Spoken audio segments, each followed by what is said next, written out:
EMI education opens global opportunities, but presents challenges. These include language proficiency gaps and unequal access to resources, which affect student engagement and learning outcomes. In this video, we are privileged to welcome Dr. Jack Poon from the Department of English at City University of Hong Kong as our esteemed guest. Dr. Poon will be sharing research on teaching and learning in EMI science classrooms. He offers valuable insights into how science teachers and students navigate language challenges in this setting. Would like to take this opportunity to say thank you to Hong Kong Metropolitan University for this kind invitation. So I'm going to talk about this research. This is very close to my heart to look at the issue about teaching and learning in EMI science classroom. So to begin with my talk, I would like to give you some background about EMI. Probably most of the colleagues in Hong Kong know about EMI, but you do not aware about that EMI is expanding. There's a survey that being conducted by the British Council and the Department of Education at Oxford, asking different staff from the British Council about the expansion of EMI. I think EMI is still a growing phenomenon around the world, particularly if you look at the map. All these blue areas signaling these are the countries that hopping on this EMI train, as Professor Ernesto Macaro from Oxford mentioned about that EMI is a train and people just get on it and stick with it. And there's a lot of issues, especially teaching and learning inside EMI classroom are not being directly addressed by the research. So EMI is growing, and if you're looking at the rapid expansion, is looking at the higher education sector, and this is not only happening in the university level, but also in the school sector like primary school or secondary school sector. And majority of the subject, they start doing English as a medium instruction is related to STEM, or what we call now STEAM, right? Adding the art into that. So there's a lot of subject like they will start to look into English as the only medium instruction is teaching science for English. This is very close to my heart because I would like to share this like an anecdote about myself because I grew up in Hong Kong. I ran through the education system. I was being put in this Chinese medium school because of the language policy change in 1998 with the mother tongue compulsory language policy, meaning that although I was admitted into an EMI school, but because of the policy, all of a sudden teaching is now being conducted in Chinese medium. So from Form 1 to Form 6, even when I studied science subject, I did it entirely in Chinese context. And when I admitted to university, I did my bachelor degree in chemistry, chemical technology at PolyU. So that sudden change from a Chinese environment to English environment made me as a very disadvantaged position in my university education. I still remember we have around 10 students from the Chinese medium school and in the chemistry program. And when we graduate, we only have 3 of us complete the course. So you can predict or foresee such language challenges that impose to the local student, especially those from a Chinese medium context.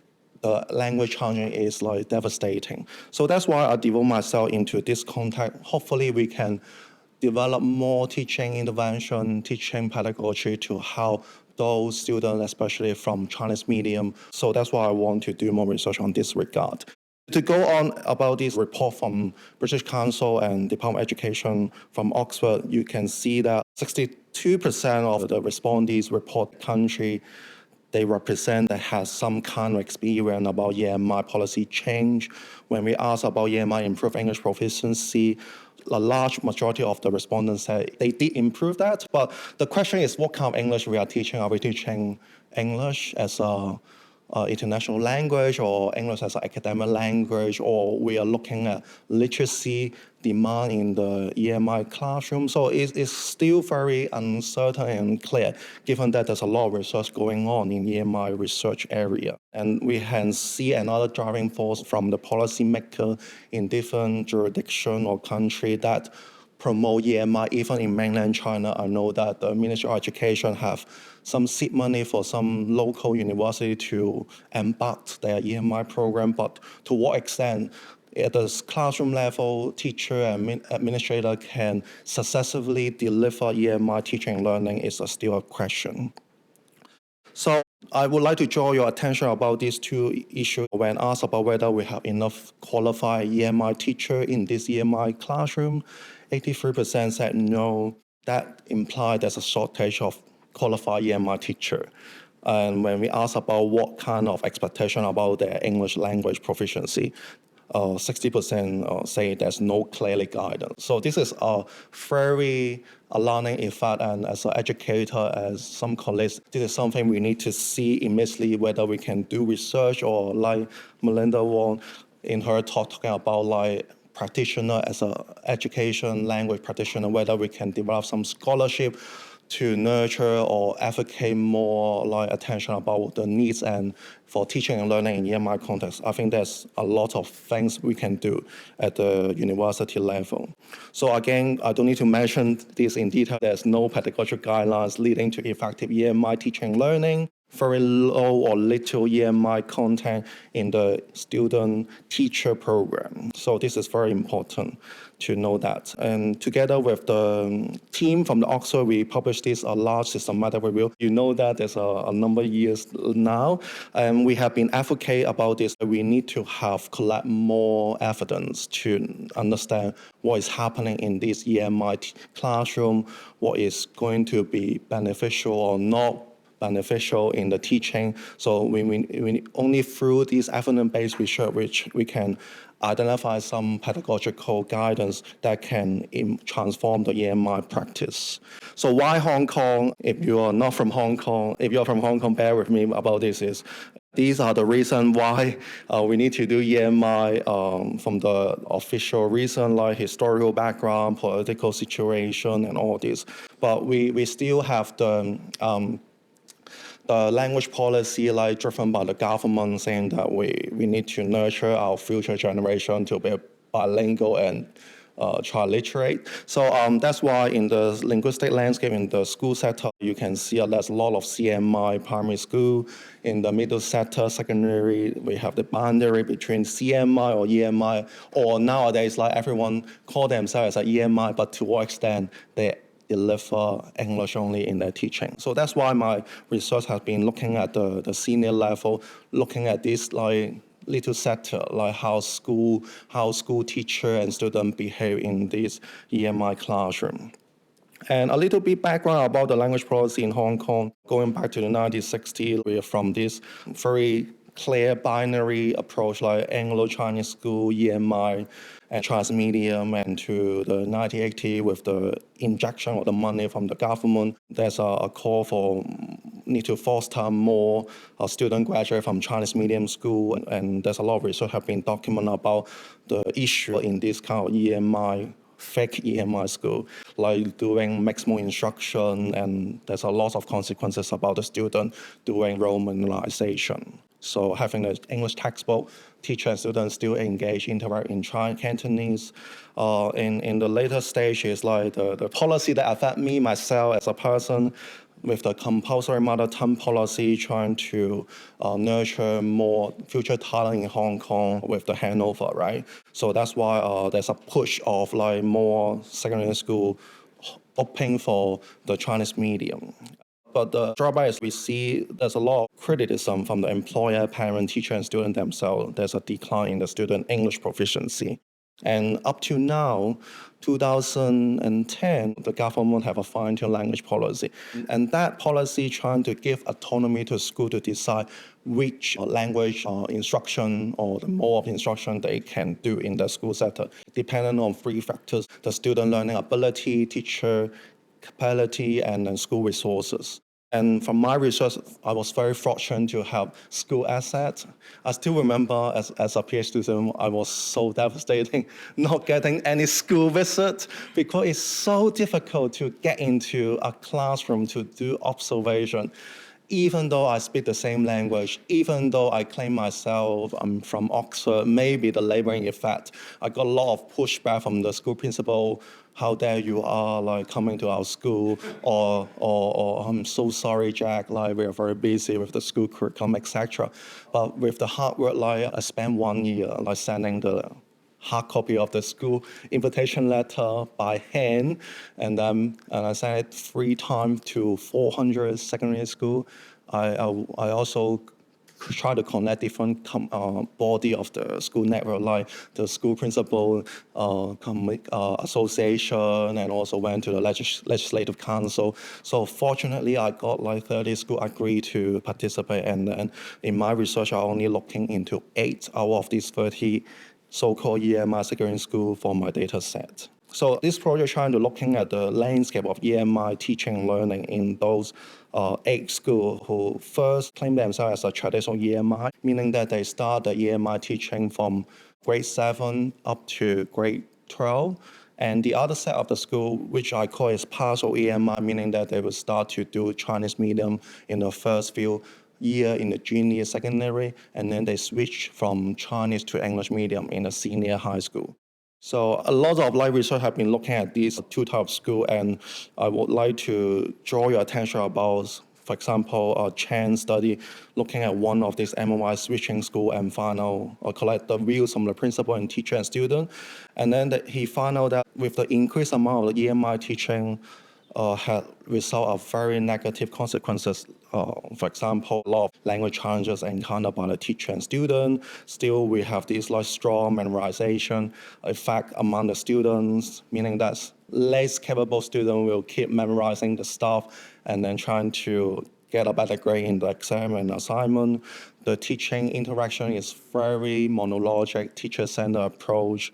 So that's why a lot of scholars like Chan argue that whether there's a push of increasing amount of EMI instruction really truly beneficial to more capable students, but at the same time actually sacrifice the interest and the learning needs of less able students.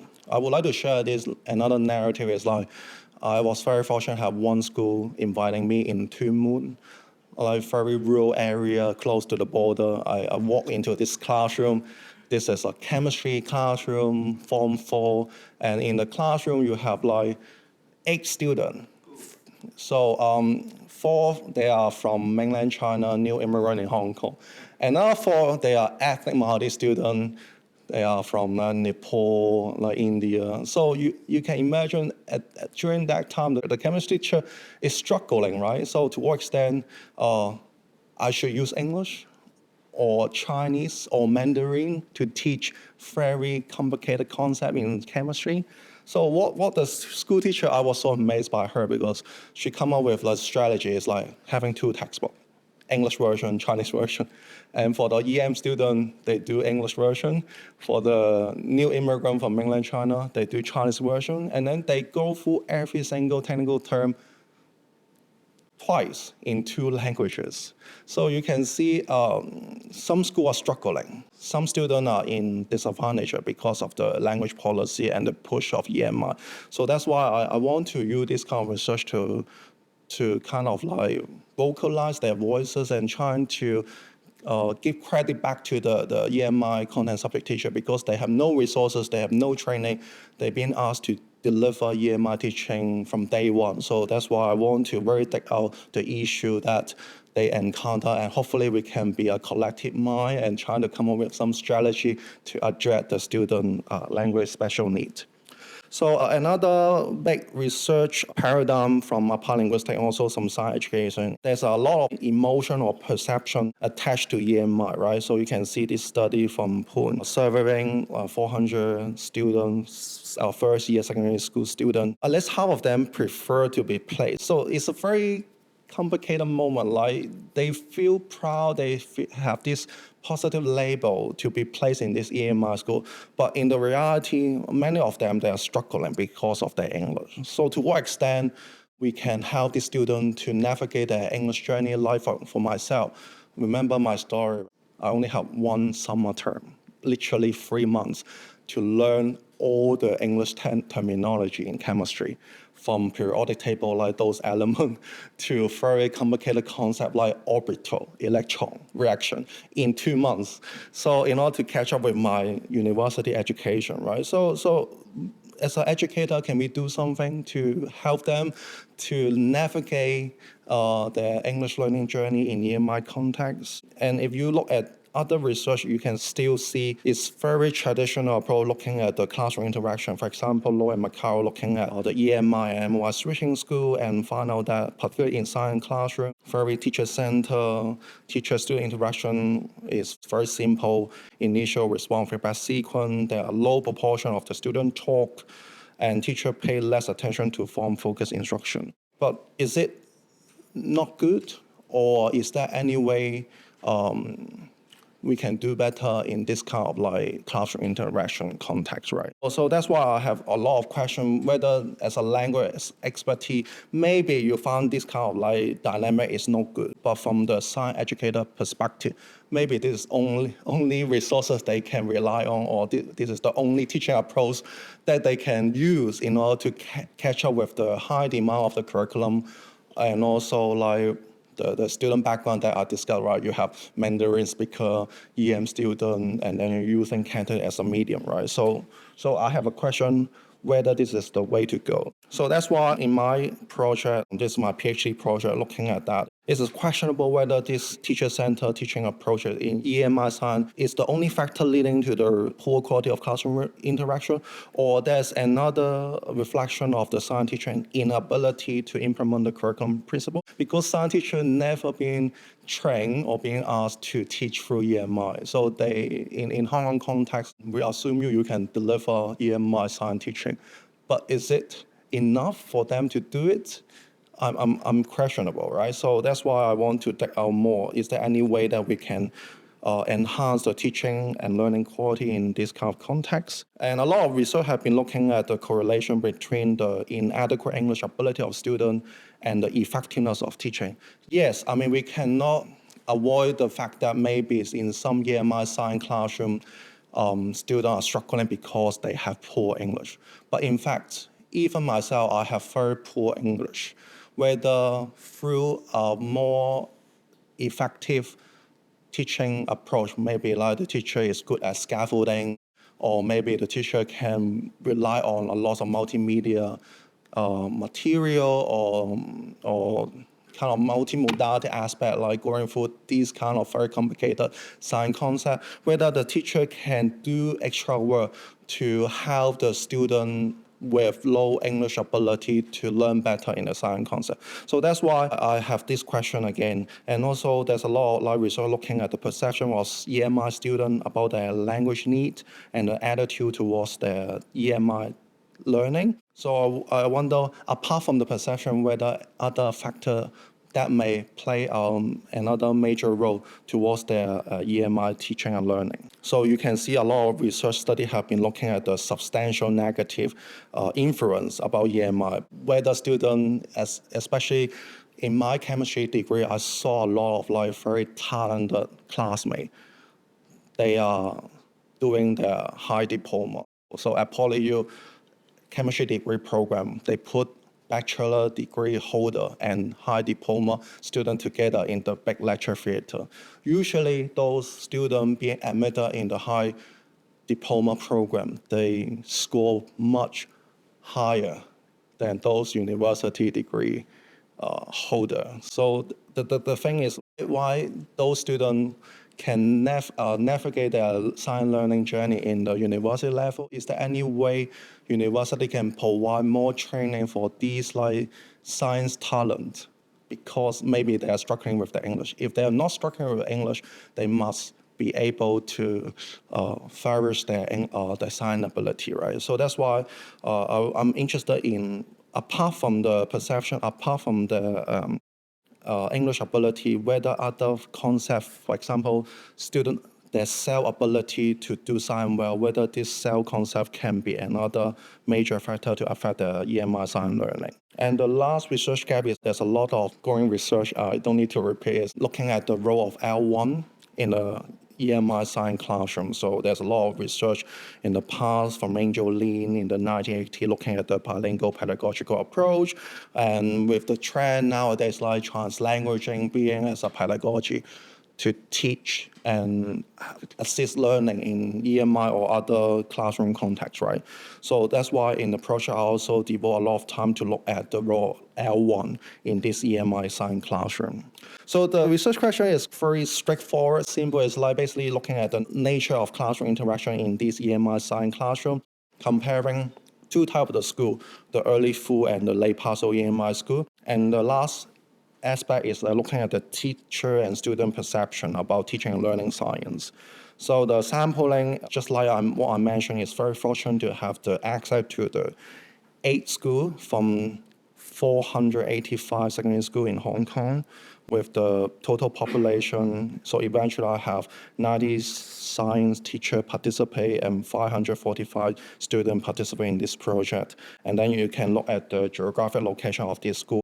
I can't say it's representative, but at least I got into different area of Hong Kong to understand how EMI is being implemented in Hong Kong context. And then I'm trying to looking at the different grades, so you can ignore about this complicated diagram. It's just like comparing a traditional EMI school and also the late partial, meaning that they switch from Chinese to English in the first year of the senior. So this table trying to give you the background of the comparison groups. The research tool or method that I use is very detailed classroom observation, video record transcript of all the classroom interaction and use discourse analysis to do it. And when I do the coding, I pay attention to the interaction pattern, for example, looking at the proportion of teacher and student talk, and the actual L1 and L2 use. And I also look into the teacher talk because it's very different from the language classroom, right? Science teacher sometimes deliberate to repeat some kind of concept. So whether we also look or count that as a repetition or the science teacher actually doing another way of elaboration. So that's why I'm very interested in whether we can incorporate some framework. I was very lucky to find there's some framework in science education looking into different science talk about their pedagogical functions. And of course, as a applied linguist, I'm interested in the way how the interaction is being structured. That's why I spent a lot of effort to analyze the RF sequence. So this is the kind of analysis that I did. Apart from very basic, the classroom interaction, I also look into the science teaching concept.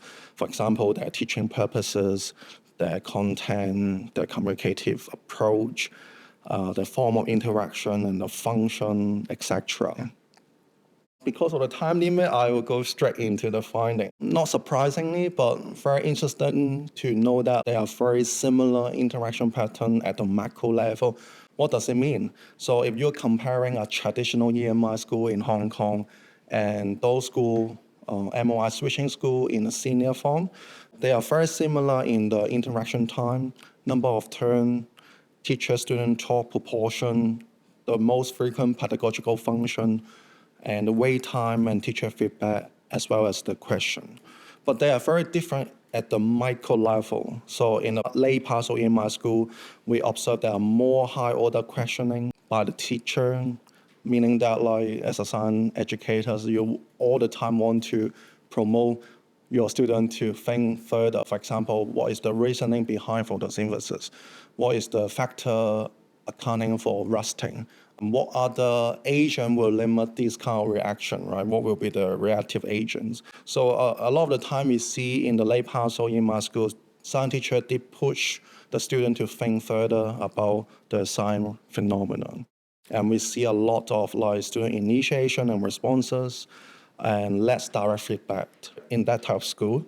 And even though both types of schools claim themselves as an EMI, we see that there's a small percentage of L1 use in the early full EMI school. So for early full EMI school, 93% English, 6.5% for Cantonese. Late partial is kind of like half-half. And in the late partial EMI school, we see there are more but shorter student initiation and responses. Teacher use greater number of high-order questioning, trying to prompt students to use higher cognitive skills.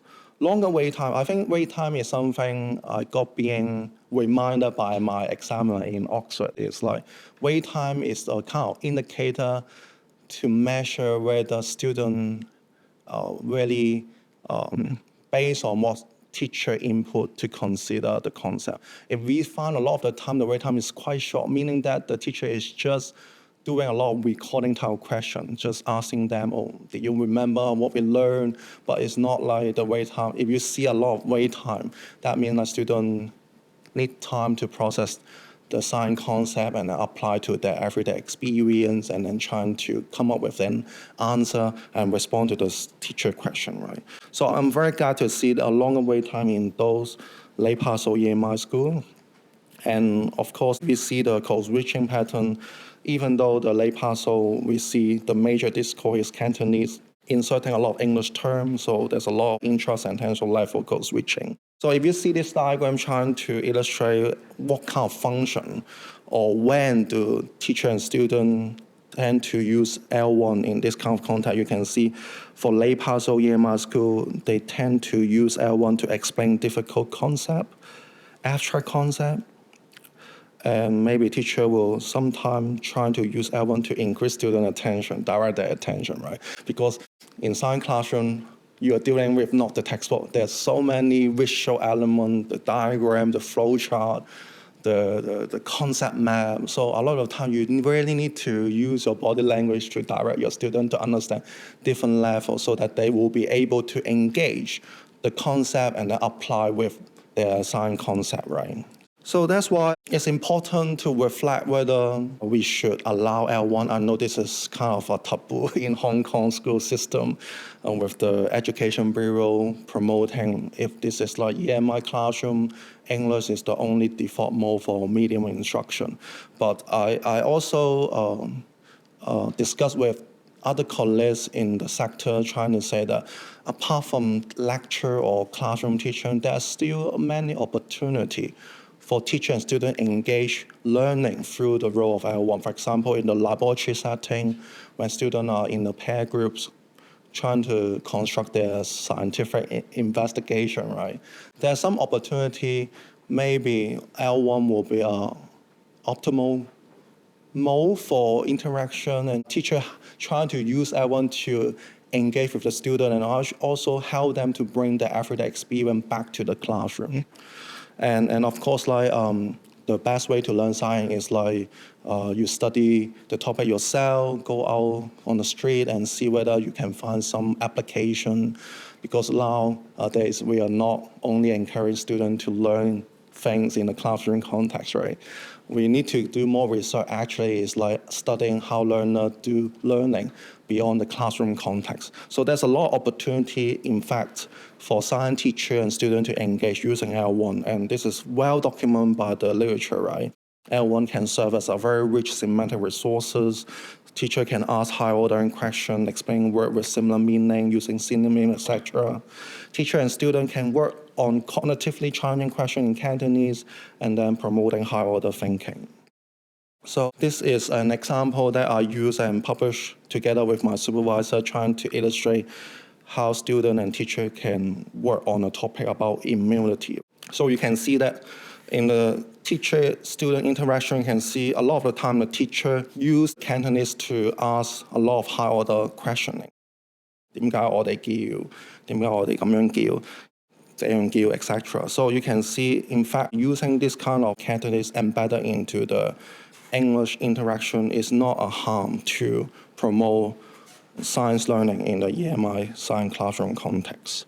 So if you want to read further, you can refer back to this article again. So this is more likely about the kind of classroom interaction landscape in the EMI science context.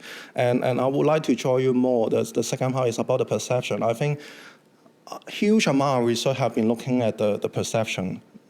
Because of the English issue, there's a lot of negative impact on EMI teaching and learning. But when I looking at the data, the interview data with the teacher and student, they are not very negative about their situation, right? So in the interview, I try to draw on the experience in the science classroom, what kind of language challenges they encounter, and what strategy. This is the most important thing, how they cope with their language issue. And this goes back to Melinda about how you develop your scholarship. So I'm interested in, as a layman, as a practitioner, how we see schools teacher, even though you can't change the curriculum, even you can't change the mode of instruction, what kind of new pedagogy or scholarship that you can come up with to address your teaching or learning issue, right? And also I want to know about when they use L1 and the questioning technique, etc. So when we ask about the choice in instruction language, of course, the traditional EMI school, they prefer EMI because this is economy saving the energy, right? Everything from science, they originate from English terms, so it's quite easy for them to use English to teach. But you can see the other type of school teacher, they see language as a tool for transmitting knowledge. So they are not very bound to, okay, I need to use English to teach everything. I need to engage with my student in English. If they see the student are struggling, they may sometimes to insert some Cantonese to help the student to understand the concept more easily before they go back to English. And if you ask both types of school, they are science teacher, they are not language teacher. I think science teachers are quite humble all the time, saying that they are not very good at English, particularly their spoken English. But in fact, there's a lot of science teachers that I encounter. They have very good English. They just do not know the way how to do explanation. They never train to do scaffolding.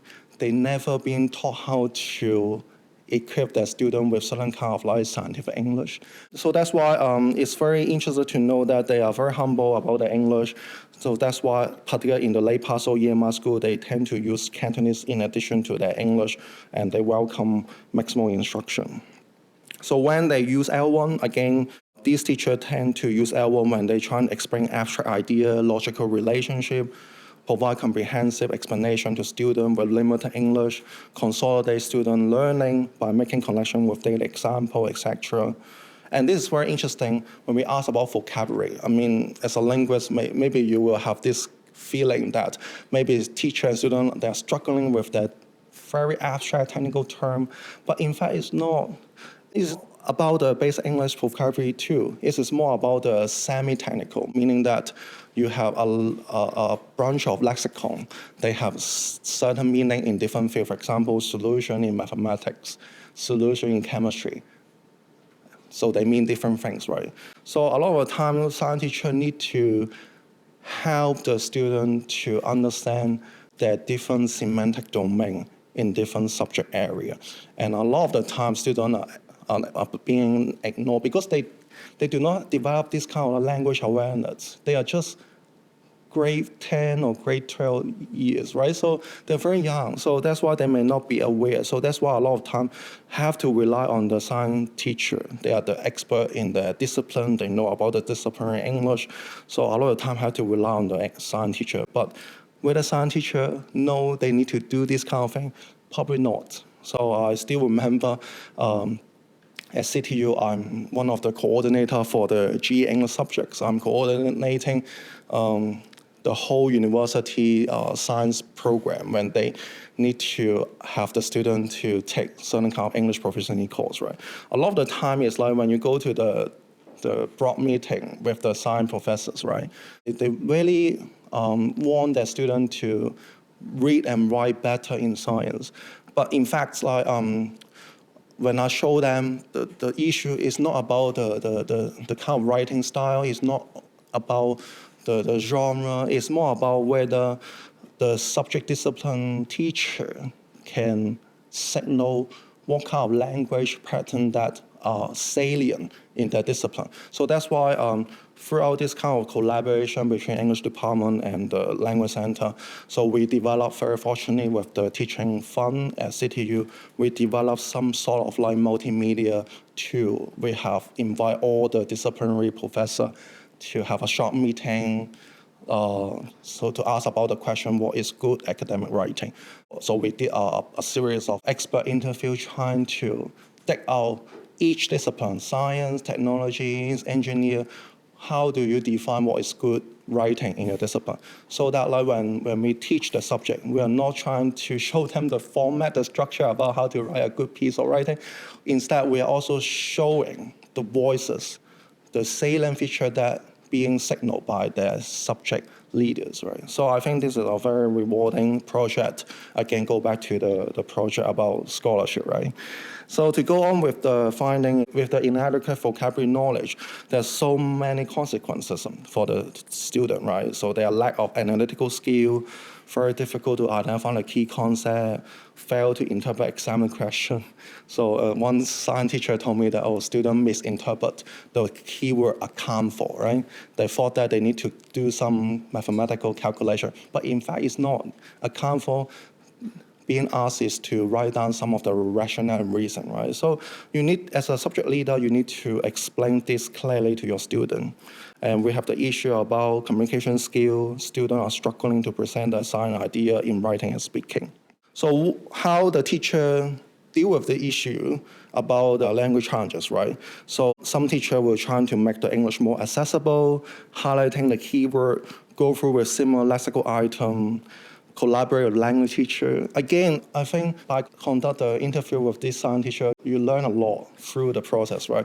I still remember when we asked about, to what extent you collaborate with your language teacher. Some school, they take a very active role, so they will have a panel meeting before the semester start, and then go through with the syllabus in both subject area, the science and English, and then come together to curate a topic that both subject leader, the English and science, agree on certain kind of things that need to be taught to the student. For example, how to write a lab report. From the English teacher perspective, you need to go through with this kind of grammatical structure, passive voice, etc. But for other schools, maybe they have this constraint with their school resources, the time. A lot of the time, they claim themselves they're collaborating, but in fact it's not. So that's why there's a lot of research gap that here. So how we can do better, because EDB have been promoting like reading a course curriculum, writing a course curriculum, having the language expert and subject panel expert together, work together, but in fact there's not many fruitful outcome at the end. So we need to do more research about that. Another thing is when we ask about these science teacher about the way they ask question, the questioning technique. So you can see the early through, because they want to make sure you use English, go through with the syllabus and curriculum. A lot of the time, the science teacher in traditional EMI school tend to use record type question. But for the late passer one, maybe they are more relaxed. They are willing to switch to the L1, so they can ask more reasoning questions to promote more critical and reasoning thinking. For the student perspective, again, both of the groups share similar views about EMI learning. Lay passer, they are very positive because they are more relaxed. They can easily go back to the L1. But the traditional one, they feel is a negative. And this is something I also want to highlight. Students find it very difficult to convey a complete meaning. For example, what they wrote in English did not match with what they could express in spoken Cantonese. Because it's a very difficult process to separate the L1 and L2, because as a science student myself, sometimes I have to rely on my daily experience to understand certain kind of science concept, right? For example, what is the green effect, room kind of like photosynthesis, right? For example, I had to draw on my experience, go to the park, seeing the plant, seeing the color change in a leaf, things like that, right? So I still need to draw on the L1 resources. So in this kind of EMI science classroom, you are trying to cut off these kind of learners, the linguistic repertoire from the L1. So it's a bit challenging. So we need to take a positive side, is that instead of cutting off these L1 resources, whether we can somehow use it. For example, we can help students to address the gap between how they can conceptualize the scientific knowledge in L2 as well as their L1. And the second gap is always being ignored by the science teacher and language teachers, right? For example, what students can articulate in English, they assume that they can understand in English, at the end they also can articulate in English. It's not true. If this is true, then we do not have to become a language expert, right, or educators to develop some kind of like pedagogical intervention to help the student or teacher to navigate how the student can read or write in English, right? So I think this is something we need to notice about that. So to conclude my talk, we can see in Hong Kong EMI school sector, even though they claim themselves as an EMI, in fact, there are diversified EMI school using different actual amount of English in the classroom context. They are very different in their interaction pattern. We can see the value of using L1 or recognize the role L1 in the EMI context with this kind of reason that I mentioned. And we also need to look into the literature from not only applied linguistics, but also from the science education. Tons of the research have been looking at the role L1 and how L1 can contribute to the teaching and learning in the EMI classroom context. So I think this is the concluding slide that I want to show. It's not quite direct. Maybe some administrators or like school principal, they think that, I just need to help our teacher and student to navigate from the L2 scientific language to L1 everyday. But in fact, it's not. There's so multiple ways, whether we can do it in this way or that way. So I think only through research, only through scholarship or creating more meaningful pedagogical intervention, really tackle the teacher and student language issue in the EMI classroom will be the only way to address this issue.